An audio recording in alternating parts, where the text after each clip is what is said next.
When I first heard about this next story, I thought it must be a joke. I mean, here it is Thanksgiving week, and nobody in their right mind would protest killing turkeys too humanely.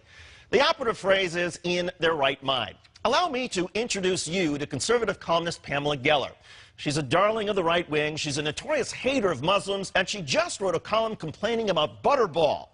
Here's the background. Butterball, as you may know, is one of the most popular producers of Thanksgiving turkeys in the United States.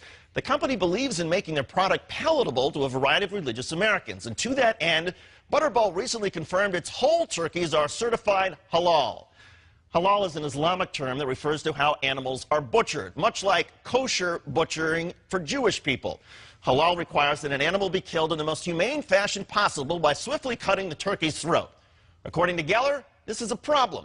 Why should we be forced to conform to Islamic norms? It's Islamic supremacism on the march yet again. Yes, according to Pam Geller, it's Islamic supremacism. She went on to write, quote, non-Muslims in America and Europe don't deserve to have halal turkey forced upon them in this way, without their knowledge or consent. So this Thanksgiving, fight for your freedom.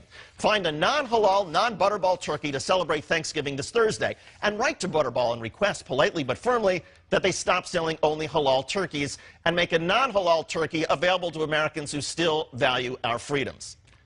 Pam, we're talking about turkeys, and allow me to enlighten you and your readers.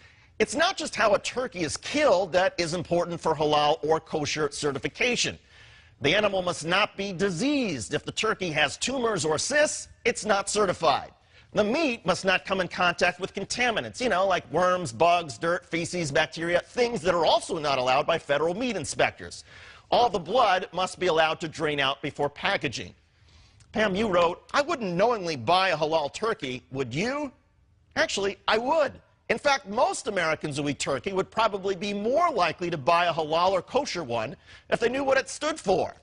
But I want to help you protect your Thanksgiving from the threat of clean, healthy, humanely butchered meat.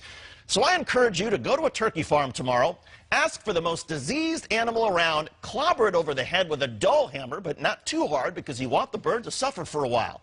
Drag the animal on the ground, smear it in feces, take the bird home, expose it to as much bacteria as possible, then serve it as your Thanksgiving meal.